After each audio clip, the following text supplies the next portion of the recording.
We're back from Las Vegas. We did. We got an echo in here. We do. One of my guitars is talking to me. I was going to say, Can you hear that? that's what that is. That little strings making sound. It's the sound. guitar vibrating We're making in the things background. vibrate. Anyway, welcome back. Or we're the ones that are back. It is. So last week we were at GrowthCon with Grant 10X GrowthCon. 10X GrowthCon with Grant Cardone and company and 5,000 of our closest friends. It was amazing. So we thought we'd share some insights into what we learned. Well, let me give you a little background. You want a little background? Give a little background, yeah. And then after you get a little background, let's go speaker by speaker. Yeah. We'll get our 10 Oh my gosh, do you have a list of all the speakers? I don't, but we'll figure it out. I'm like, oh my God, I don't even remember. So the 10X Growth Conference is put on by Grant Cardone. And it was basically 3 days. It was Tuesday, Wednesday, Thursday, full of amazing speakers, incredible interviews, just mostly people you know, but even if you don't know them, there's something to learn about them, and it's really cool. So Gus is touching things. It's not working. It's not working? We're not live? All right, so all you Instagram folks, you're going to have to come over here to Facebook to see us. Okay. Sorry. Our Instagram Live's not feeding. I don't know what's going on. Okay. Anyway, so it was 3 days of just like from 7 a.m. breakfasts to 10 parties till 10 o'clock at night with sessions all day. We didn't know who was going to be speaking, so everybody was kind of a surprise. But it was really cool. We had an amazing time. We met amazing people. The 10X community is fantastic. And we came home with, we just put together a top 10 list. Well, I don't get my speakers off. Of our takeaways. Okay, go ahead. All right. So day one, first of all, first night, the party before the event, for the executive, for our VIP ticket holders, which we were premier ticket holders and diamond ticket holders. It was a private reception, probably about 2,000 people. It was big. And T-Pain was the guest, and he sang all his classic songs. It was a great event, great party. We got to catch up with a bunch of people. Awesome. It was a great party. You know, we had a video that night that we didn't share with anybody. You did? I did. You were in Vegas. I drank too much. I was overserved. You were overserved. Next time I should have overserve you. There was a moment where I should have just started pacing myself. But it's funny, this entire trip to Vegas, I did not drink too much any given evening. I'm proud of you. That was my any given evening. So anyway, the conference kicks off on Tuesday, which was Valentine's Day, the 14th, and Kathy Woods was the first speaker. If you're not familiar, Kathy Woods is the head of ARK Investments. I think it's ARK Invest, ARK-invest.com. And they invest in the future. They really invest in the future, Tesla, SpaceX, stuff like that. And she was basically saying that the infrastructure is all in place for AI, all the automated stuff that's going to happen between now and 2030 is really going to almost 200 times increase in size. It was really interesting to get her perspective. She's known as a futurist, somebody who's looking down the road, not just 5 or 10 years, but further. And it was really, really interesting to see how she sees some of these technologies converging in the too distant future. She actually predicts Tesla at $1,500 a share, which is pretty aggressive. So if we didn't mention all the attendees at GrowthCon, they are mostly business owners, and anywhere from brand new companies like it might be somebody who's just starting the MLL business to people who have $1 billion corporation, and they were all in the room. And the next speaker we heard from Elena Cardone, and Elena. Fantastic. She's phenomenal. Elena Cardone is an amazing speaker. Grant Cardone is Elena's husband. We'll start there. Let's put it that way.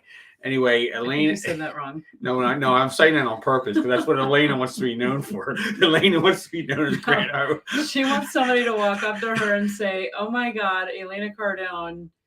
Grant, or to walk up to Grant and say, "Oh my God, Grant Cardone, you're Elena's husband." yes, that's where Elena wants. Yeah, that's where we were going with that. But Elena is a former athlete. She's also a former model, actress. She's big, and she decided to give up her career to support Grant and the family to make a huge impact on life. And she basically told the story of how they met, and she did not want to be with Grant, and they saw no part. Most people I know, most females I know especially, who come into Grant Cardone's world, they're not immediately impressed by Grant. Well, I mean, as a woman, yes, I'll just speak my part here. It when I first was like when I saw his stuff and I saw his feeds on social, I just thought he spoke too well of himself, maybe, and then maybe that's just something that we just don't do, right? Or we were taught not to do. So then when I saw him doing that, it was like, oh, okay. But then I got to know him, and everything he said made a lot of sense. Right.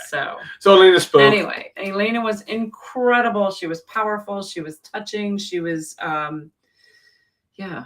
What was your? No, 100%. I mean, okay. she's a powerful speaker. And a powerful woman. Then her daughter, Scarlett, spoke.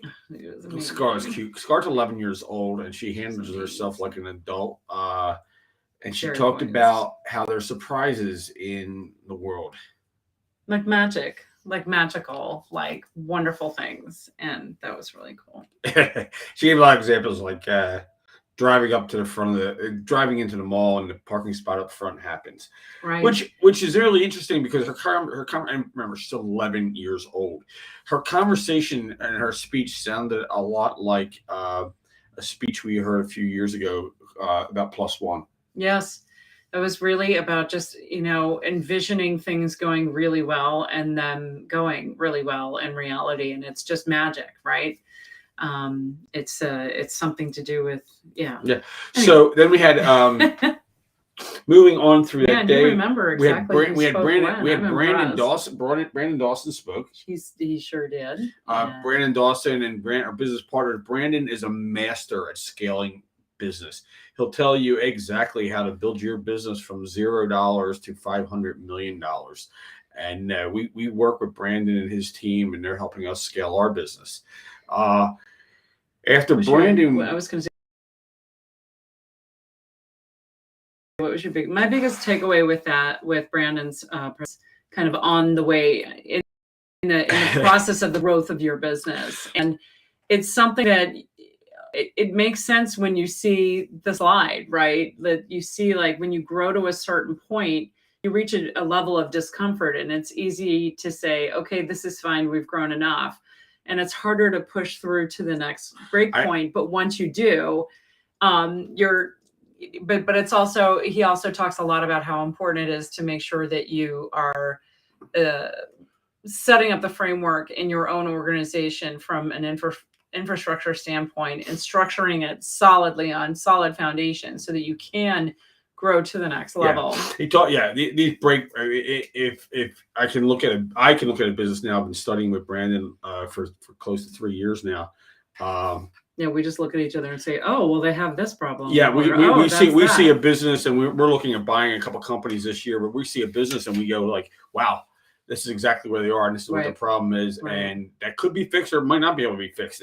There's some businesses that might not be able to be fixed. Well, and again, one of the cool things about being in this community is, sometimes you work so hard on something, you can't even see your own business. So to be in a position to be able to share about what's going on with our businesses and talk about what perspectives we see with other business owners is really valuable, just right there. And so another speaker that came up that day was Stedman Graham. Awesome. Who's Stedman Graham, if you don't know? Oprah's man. Oprah's man. And what I loved was that he's just like said, I'm Oprah's man. That was great. Phenomenal, powerful speaker. He spoke about leadership and how important it is to understand who you are as an individual before you can lead others. Right. So it was great. It was a great speak, and he's very awesome, Stedman. Yes. We had Grant speak some more. We had some case studies were brought from businesses that showed how well they were doing. Can I give a quick shout out? Yeah. I just want to give a shout out to Jared Glant, who's the president of Cardone, Grant Cardone organization. Everything. Yeah, Venture, pretty much. Yeah. He I think is the one who actually like manages the whole production. I mean, not that he doesn't do it single-handedly for sure. Yeah, you're gonna hang with us because he is amazing. He did an incredible job of just keeping the energy going, keeping the speakers coming, keeping us all very excited, keeping telling us when it was time to go to lunch and then get back in the seat. I just want to give him a big shout out because he was just fantastic. So thanks, man. So we broke for the evening, having a networking event. We met some incredible people that night, and exhausted at the end of the night. I think we were completely exhausted at the end of the night. I think we had like takeout Mexican food from the hotel. It was so good, so good. Anyway, next day comes along. We have who was our first speaker the next day? Do you remember? Oh my gosh, you remember this so much better than I do. I would have prepared myself better. Who was? There were a lot of interviews this time. There weren't as many standalone speakers. There were more interviews with Grant and Elena. I don't remember. We saw. So I think we should just not go in order anymore. We saw. Well, we'll go. What happened on day two? We had Pete. We had Pete Vargas spoke. Who's always amazing. Pete will teach you how to create your signature speech. Amazing speaker. Interesting thing was Pete Vargas. This dude's a monster when it comes to doing right. His wife was in the hospital getting a kidney transplant, liver transplant, something like liver that. transplant. I mean, on the day like, that day while he was speaking. Yeah. And he, just every reason in the world that he wouldn't have been able to be there. And I think it was actually his wife that said, you need to go and you need to do this. You serve these people. Wow. So then, hope everybody's okay. Yeah. So we had Joe DeSena. Oh, that was awesome. Joe DeSena started Spartan Race. His business, like similar to our business, was completely destroyed during COVID. Anyway, he came back. He's got Spartan Race all over, and he gave us all a gift. He gave us an entry in any Spartan Race, any place in the world we want to go. So Ashley and I are probably going to do one of the stadium runs, stadium obstacle course. I have to find out what this is all about, but maybe I should just do it. Anyway, don't look at it. Just then was it Dana White? No, that was later. But Grant brought out a total surprise. The stadium went dark, completely dark. Yeah. You couldn't see your hand in front of your face, and I remember I wanted to run out and use the restroom. I was like, I can't see anything. I'm not going any place.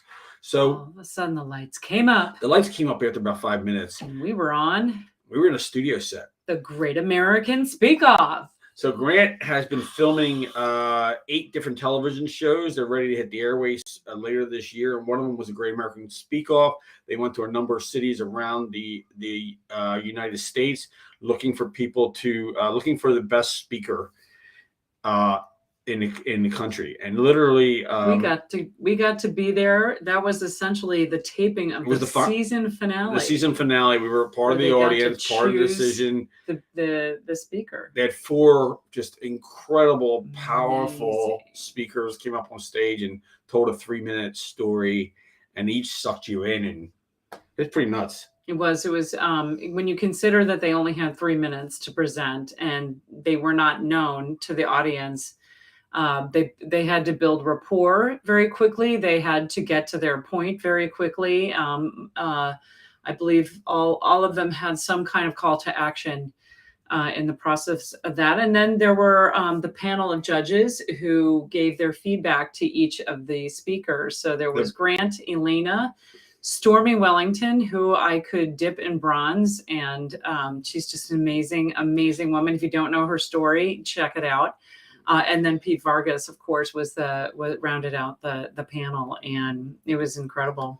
One of the other speakers, really cool experience to have at a conference, was Robert Herjavec. Yes, Robert, and that was an interview with Grant. Yeah, it was an interview with Grant. Robert's just a powerful, amazing guy. What was your biggest takeaway from what Robert was Micro steps yes. each day lead to big gains each year. Yes. And you don't know if you're making the right decision in the moment. You can only look back in business and determine whether that decision was the right decision after it's already happened. You just can use the best that you can use what you have to make the best of your decisions. And I think my favorite, and I didn't know this about Robert, but he talked about how his mother's favorite TV show was Dancing with the Stars. And so when he was asked to be on, if he would like to be on Dancing with the Stars, he didn't hesitate to say yes, because he knew that it was his really an honor. He found his wife there too. I know, really, kind of major bonus there. But yeah, I think my favorite thing that he talked about was really negativity has no place in anybody's life who wants to build a business and build a life. If you have a purpose and you have somewhere to go, don't hang out with negative people, because it can really hold you back. Even just their energy. You need to be around positive people. And by the way, the energy in the room was incredible. The energy was for the whole really, basically 3.5 days of energy. The day ended. Day 2 ended with Dana White. Day 2 of the conference ended with Dana White. Another interview. Dude's a monster. Also powerful. Well, defends his convictions. Is that the right word? He stands up for what he stands up for, and there's no backing down. There's no apologies. And I will say I didn't necessarily agree with everything that he believes or does, but you know what? It doesn't matter. He's living his life boldly, and I totally respect and honor that, and it was great. He said, "I vote for Trump. You vote for Biden. I don't care. It doesn't matter. That's why we live in this country. It's an amazing country we live in. We have that ability here." That evening, we left the second night and we went to Hakkasan, one of the top clubs in the world, which happened to be at MGM Grand, where the event was taking place. We had some hors d'oeuvres and some cocktails, and then we had perfect fatty food. It was. It was all the stuff stuff you need to absorb your cocktail. But who was our guest that evening? So that night, Brandon Dawson and his beautiful wife Natalie threw the party. Thanks, guys. And the guest was DJ Alesso. If you haven't seen DJ Alesso, man, this guy puts on a show. He just kept the crowd going the entire time. He was playing. It was crazy. The action there. We were down on the dance floor and this club Hakkasan, the ceiling comes down to the dance floor and goes back up and pulsates back and forth in different colors and smoke and dry ice and confetti. Lots of confetti in this event. Yes. Anyway, the party was amazing. I'll admit right off, I'll just tell you now, it got just loud enough that I knew that if I didn't leave, I'd have a ringing in my ears, like going to a concert. I didn't have any protection. We stayed for about 2.5 hours and we rolled out. I don't even remember how long we stayed. As soon as it got really, really loud, like when you can feel it, here's the funny part. I was like, okay, I gotta go. We had Mexican food again from the same place. But it was so good. Why go anywhere? Why? Take out Mexican. Find a place that serves you good food. Tell me why you should go somewhere else. We are so guilty of that. We traveled. Then it didn't make me sick. I liked the people were very nice, and I knew, and there's always that other thing you wanted on the menu that you didn't get a chance to try. We travel. All these places we travel to, they always have amazing restaurants, and we wind up eating the same 2 or 3 the entire time.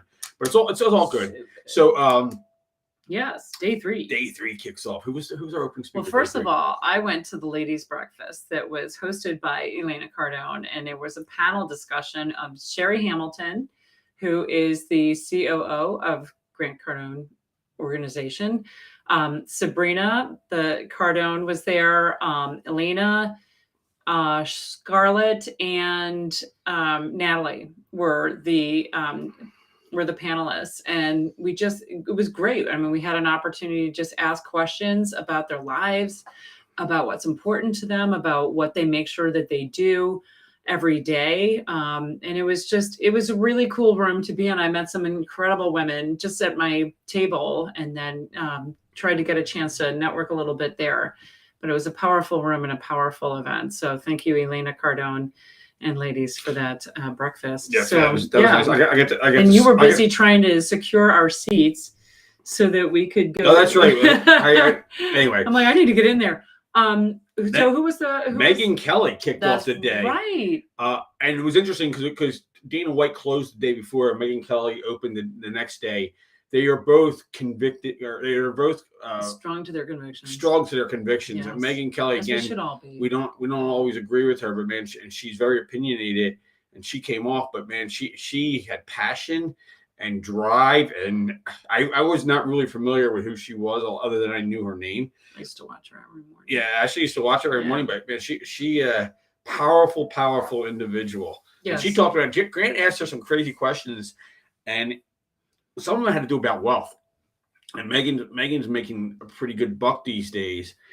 And Grant asked her if all the decisions she makes today would be the same decisions she would make before she had the wealth she has today.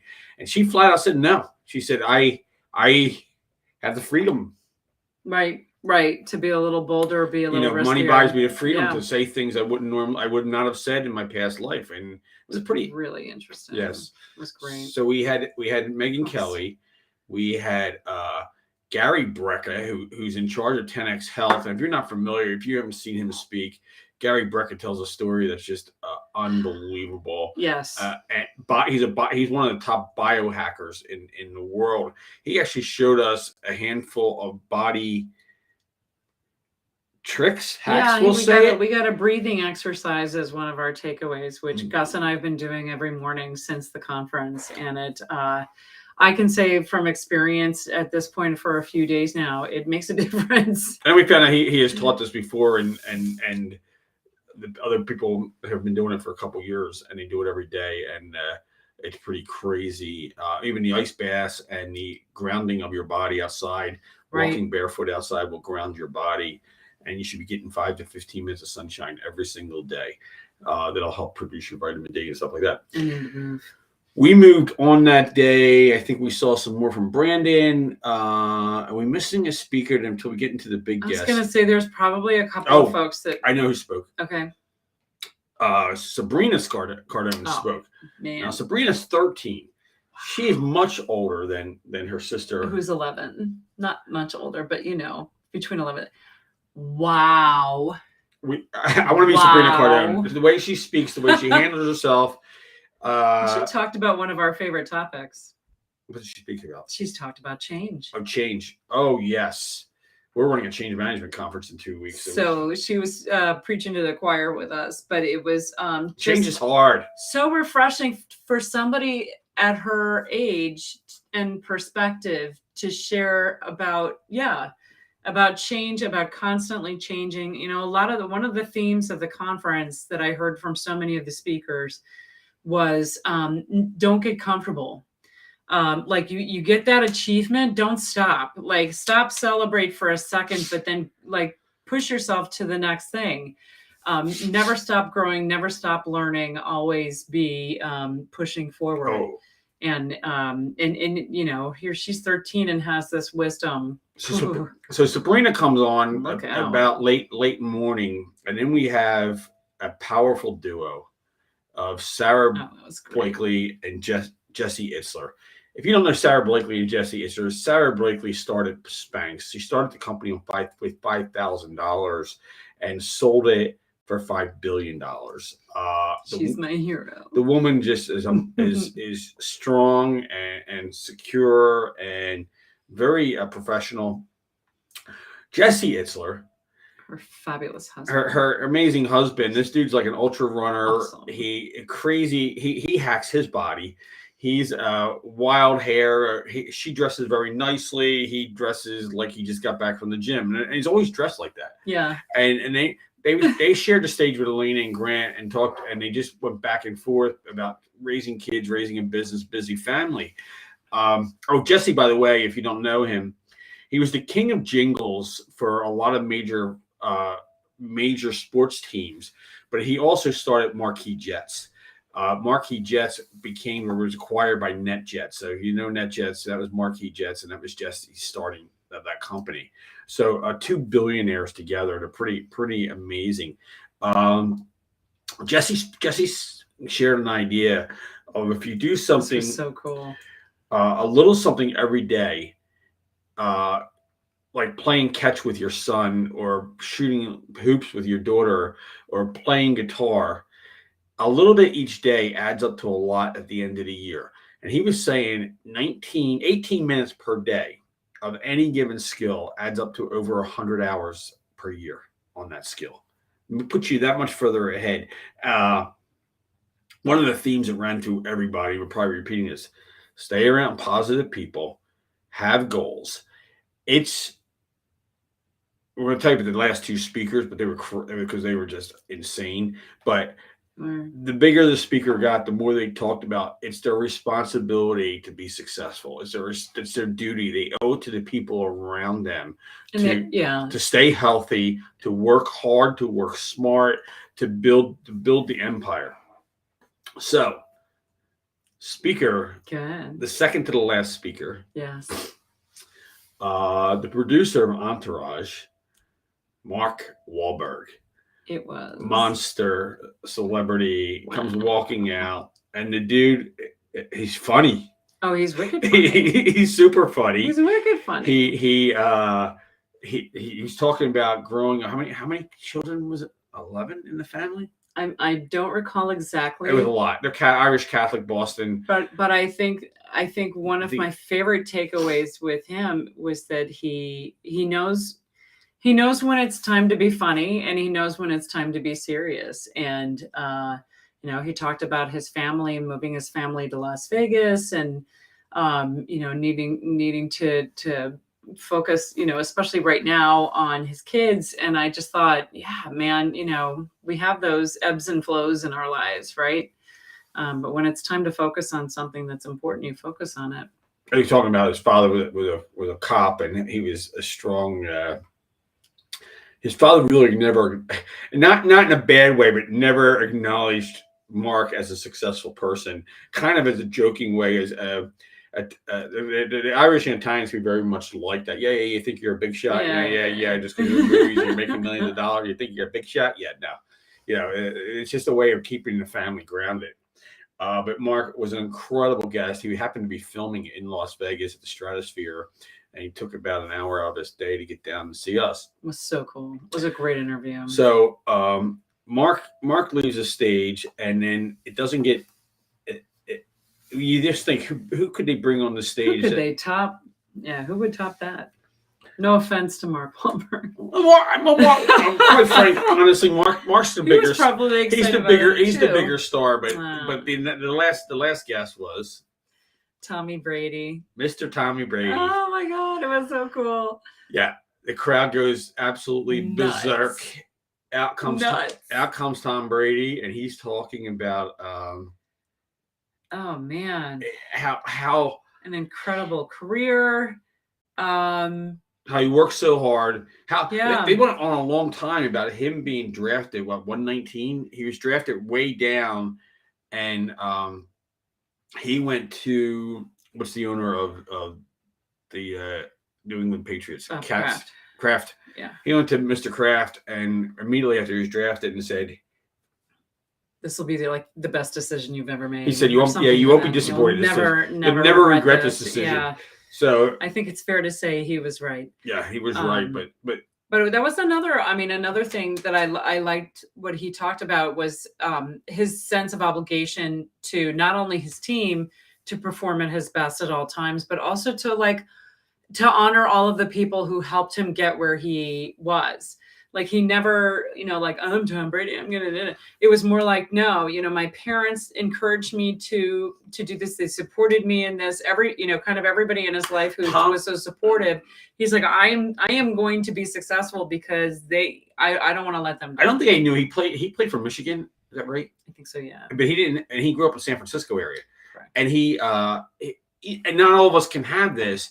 He had very supportive parents. Yeah. Super supportive parents. And You know, and Yeah, not they did. everybody has that, but you can do. What's that? But I was going to say, well, most of the time when any of us said when we were like 10, hey, I want to be a professional this, or I want to be an actress, or I want to be a whatever, and our parents would kind of like, that's really great, yeah, but have a backup.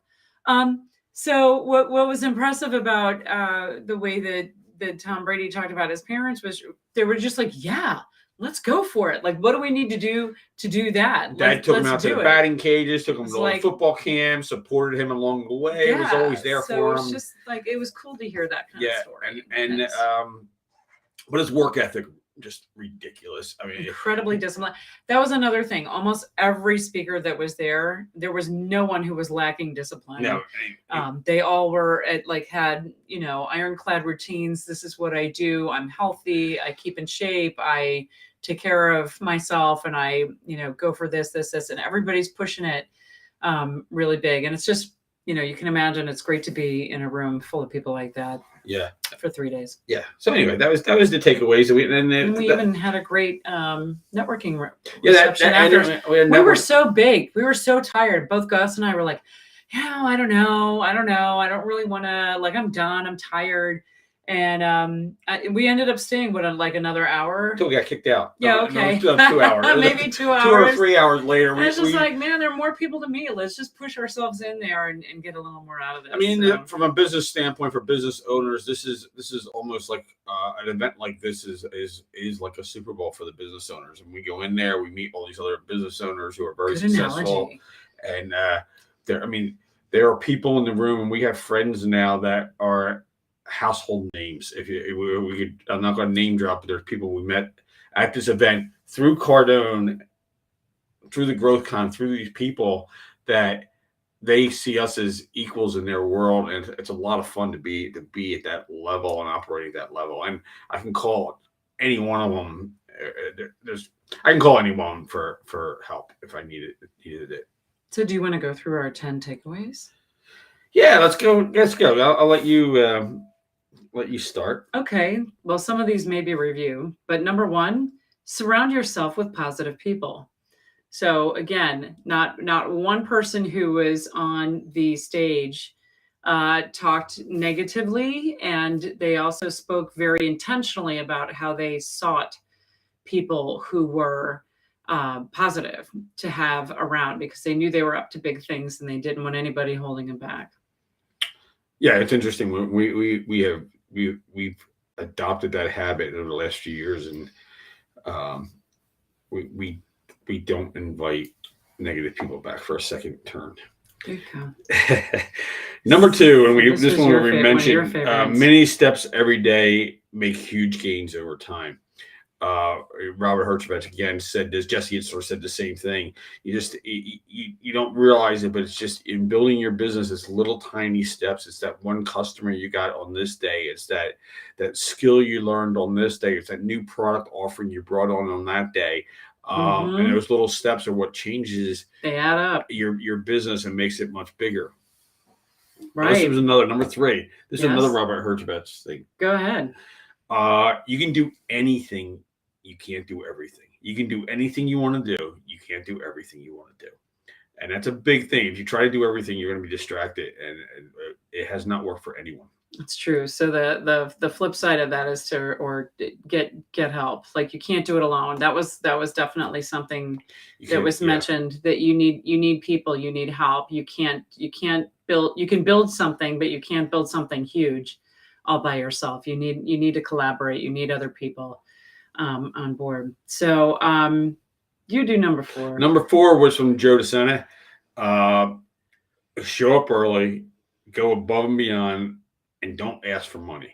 If your business is good and your service is good, the money will come. Anyway. Right. It was a really interesting conversation about value.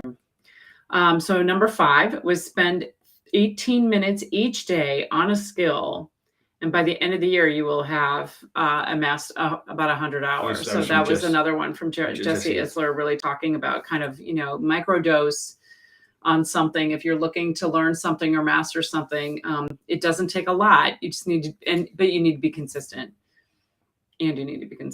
So Oh, number 6 was also from that same session, and it was something that Sarah Blakely talked about. And it was about blocking time in your day every day to daydream. You know, I have a vision board, I have things on it that I am so looking forward to achieving, but it's the daily routine of just daydreaming about seeing myself in that room. What do I smell? Who is there? What are they wearing? What am I wearing? What music is playing? I like to smell the tarmac with the private jet sits on it. I love that, and I think I know what I'll wear. So there you go. But yes, it was that said, what are you, making sure that you take time every day to daydream, because that's part of what keeps you motivated to keep driving forward. Another recurring theme: set goals for everything that's important to you. If you want to achieve something with your children, AJ and I did this. Okay. We set the goals of getting college almost 100% paid for. It was a 4-year goal, and we did it. And we didn't do it. I did it with AJ because I knew there was money that was unused every year and for college education, and we fit the round peg into the round hole, and we just kept trying until we found that right formula and got AJ into a great university, and he's now 3 years into a career and living on his own. Happy contributing member of society, yes. Big time, and that worked out really well. So yeah. Another thing, and I'm going to this is a bonus one, is mention a few times I've heard about this was, and Sarah Blakely actually talked about this also, was we have goals in business.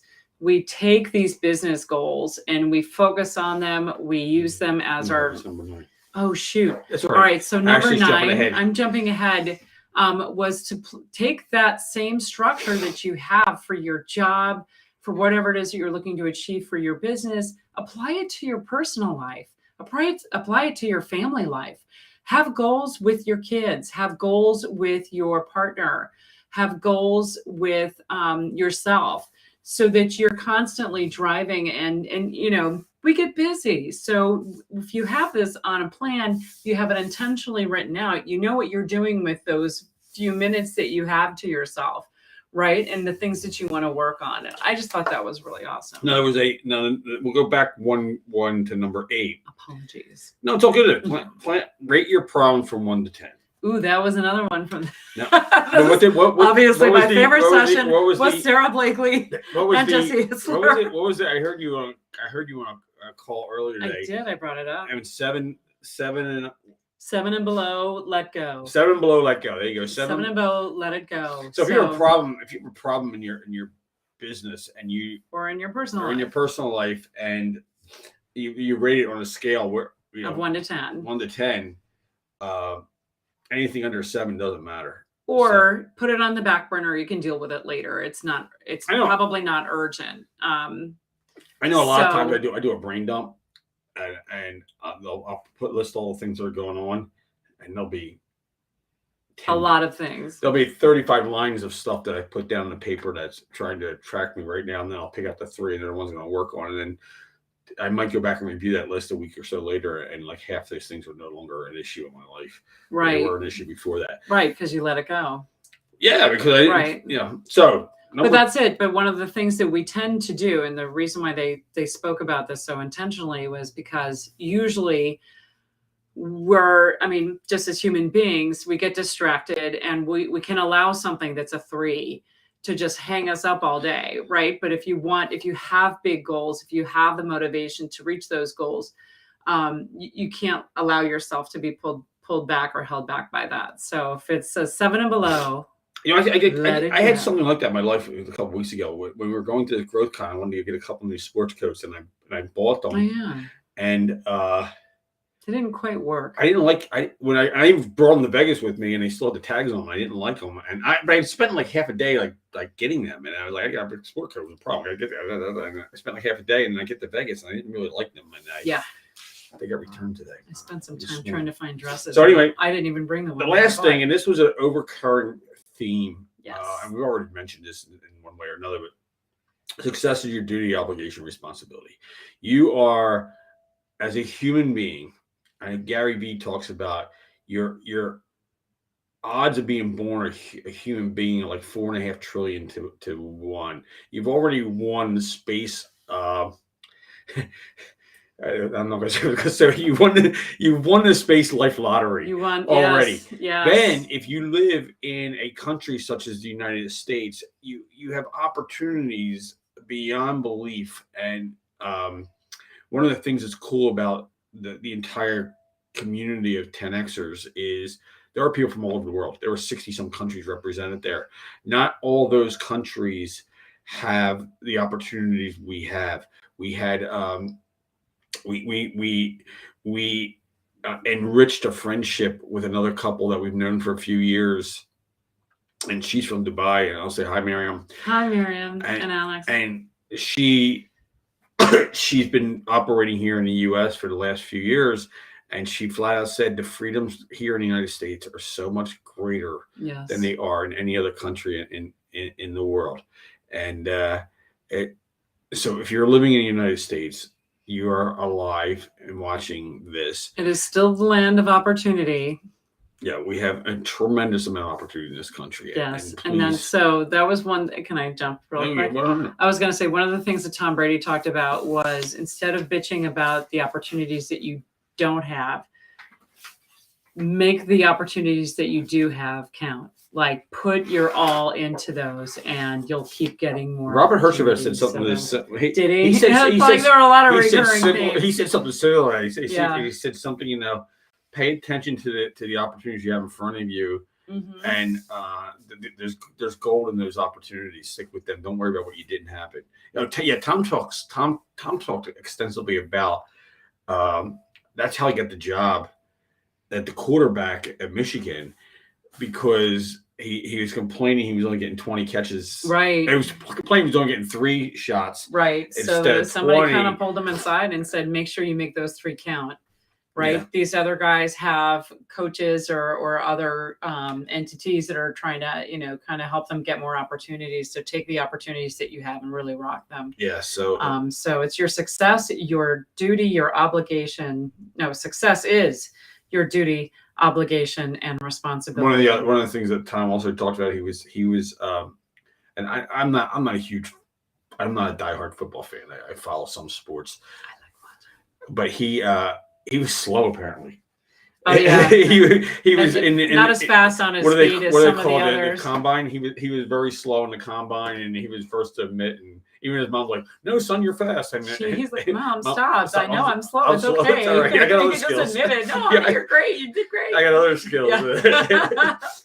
No, it was really cool. It was really cool to, I think I can say just getting to meet them the way that we did at the conference. I feel like I know so much more about them as people, and as business professionals. And here's the thing. That was what was so cool. Here's the thing. No one's born with any skills. Right. No one has skills. You're not born a high achiever. Yeah. You have to work on it. You got to surround yourself with people that are high achievers. You have to learn from these people. You have to hang out with these people, and it wears off. I had a yes. I've had my YouTube channel for 10 years, probably, maybe longer. Someone taught me how to use YouTube a little differently at the conference. I learned this on Friday. Thank you, Alex. I have 100 times more viewers from Friday to today. Just last Friday. Than I have in the last 10 years. How about that? Phenomenal off of a single idea that came out of this. We learn, we grow, we try new things. And from that, I've got some more speaking engagements. So I'm getting on other people's stages. It's very exciting. So cool. Well, thanks for listening to us ramble on and on about how fabulous the 10X Growth Con was in 2023. And I'm sure we'll have many more takeaways to share. Yes. Soon. You hear my bell? Yeah, that was your stomach growling. Maybe we should go. It's dinner time. Yeah, let's go.